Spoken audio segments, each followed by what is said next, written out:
Assalamualaikum warahmatullahi wabarakatuh. Perkenalkan, nama saya Mai Putri Anjarwati dari kelas 7C Ilmu Komunikasi. Di sini saya ingin mempresentasikan jurnal yang berjudul Strategi Komunikasi Pemasaran PT Alif Persada Nusantara dalam meningkatkan penjualan produk Garden Hills Estate. Terdapat 6 pembahasan yang ada di jurnal ini. Bab pertama yaitu berisi pendahuluan, bab kedua yang berisi tinjauan teori, bab ketiga tentang metode penelitian, bab 4 teknik pengumpulan data, bab 5 teknik analisis data, dan yang terakhir adalah bab 6 yang berisikan hasil dari penelitian jurnal. Dan pembahasan yang akan kita bahas yaitu pada pembahasan pertama yang berisikan pendahuluan. Pesatnya perkembangan bisnis mempengaruhi perkembangan komunikasi secara signifikan. Salah satunya adalah komunikasi pemasaran. Seiring dengan pesatnya perkembangan bisnis ini, proses pengambilan keputusan, preferensi, perilaku, dan kepuasan konsumen kini menjadi fokus perhatian setiap perusahaan yang ingin tetap eksis dan unggul pada persaingan, termasuk properti di Indonesia. Dalam 1 dekade terakhir, perkembangan cukup pesat. Luas wilayah serta peningkatan ekonomi di taraf hidup masyarakat menjadi faktor penentu dari berkembangnya bisnis properti di Indonesia. Jumlah pengusaha yang bergerak di bidang properti, khususnya perkembangan perumahan di Samarinda, kian menjamur. Mereka menawarkan berbagai produk dengan sasaran konsumen, harga, serta promosi yang bervariasi. Beragam produk perumahan yang ditawarkan membuat konsumen memiliki banyak pilihan sesuai dengan kebutuhan masing-masing. Dan akibat ragam produk tersebut, pada akhirnya menuntut strategi komunikasi pemasaran terhadap produk yang mereka tawarkan, mulai dari harga hingga hal-hal yang bersifat promosi. Salah satu bentuk strategi dari perusahaan adalah bagaimana produk yang mereka tawarkan dapat berbeda dibanding produk-produk pesaingnya. Selain itu, tujuan dari strategi komunikasi pemasaran adalah untuk memperkenalkan brand atau merek dengan harapan akan prestis dan gengsi. Hal itu terlihat dari segmentasi pembeli, luas bangunan, hingga yang ditawarkan serta fasilitas penunjang. Strategi komunikasi pemasaran para pengembang terhadap produk perumahan mereka dapat kita kualifikasikan dalam 2 unsur. Yang pertama adalah unsur pencitraan yang merupakan kegiatan memperkenalkan dan menanamkan citra positif kepada masyarakat luas, khususnya masyarakat di kota Samarinda.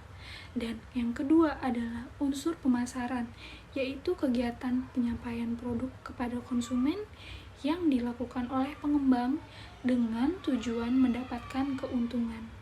Kedua unsur di atas merupakan upaya penyampaian suatu pesan yang mengharapkan suatu feedback dari pihak yang dituju.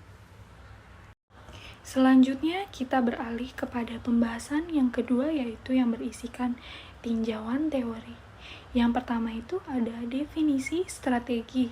Menurut Rangkuti tahun 2006 mengatakan strategi adalah alat untuk mencapai tujuan perusahaan dalam kaitannya dengan tujuan jangka panjang, program tindak lanjut, serta prioritas sumber daya. Sedangkan menurut Onong tahun 1990, strategi merupakan perencanaan dan manajemen untuk mencapai suatu tujuan. Lalu yang kedua adalah definisi komunikasi pemasaran. Komunikasi pemasaran merupakan kegiatan komunikasi yang ditujukan untuk menyampaikan pesan kepada konsumen dan pelanggan dengan menggunakan sejumlah media dan berbagai saluran yang dapat dipergunakan dengan harapan terjadinya 3 tahapan, yaitu perubahan pengetahuan, perubahan sikap, dan perubahan tindak yang dikehendaki. Menurut Santon dalam dikutip oleh Saladin tahun 1991, komunikasi pemasaran adalah kombinasi dari penjualan, tatap muka, periklanan, promosi penjualan, publisitas, dan hubungan masyarakat yang membantu pencapaian tujuan perusahaan. Dan dengan demikian, komunikasi pemasaran merupakan alat yang digunakan untuk mengimplementasikan seluruh strategi pemasaran perusahaan untuk dapat memasarkan dan lebih khusus lagi mengkomunikasikan produknya dengan cara yang paling efektif.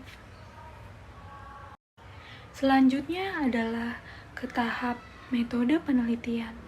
Penelitian ini bersifat deskriptif karena data-data yang diperoleh dari lapangan berupa kata-kata, gambar, baik itu dari hasil wawancara, dokumentasi, maupun observasi, dan bukan berupa angka.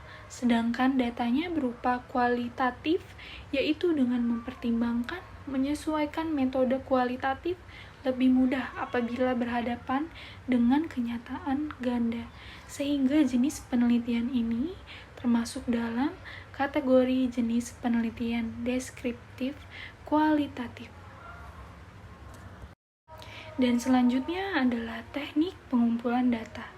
Yang pertama yaitu melalui library research, yaitu penelitian kepustakaan, di mana di dalam penelitian ini peneliti mengumpulkan data dari literatur dan mempelajari buku-buku petunjuk teknis serta teori-teori yang dapat digunakan sebagai bahan penelitian. Dan yang kedua adalah teknik analisis data.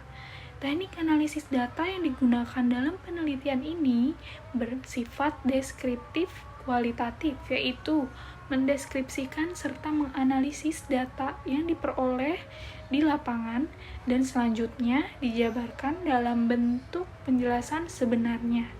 Analisis data dalam penelitian ini juga mengacu pada model analisis interaktif yang dikembangkan oleh Matthew B. Miles dan sampailah kepada hasil penelitian. Dari hasil penelitian ini, pada strategi komunikasi pemasarannya, PT Alif Persada Nusantara menggunakan alat-alat pemasaran yang terdapat di bauran komunikasi pemasaran. Alat-alat tersebut adalah periklanan, promosi, penjualan, personal selling, pemasaran langsung, serta humas. Pada periklanan, PT Alif Persada Nusantara menggunakan brosur, baliho, iklan media cetak, iklan radio, dan pameran. Promosi penjualan yang dilakukan adalah pemberian diskon 2,5% dari harga jual dan hadiah langsung, yaitu berupa televisi 32 inch dan hadiah langsung air conditioner dan hadiah langsung Liontin Friend & Co. Baik, sekian dari presentasi jurnal saya kali ini. Kurang lebihnya saya mohon maaf. Wassalamualaikum warahmatullahi wabarakatuh.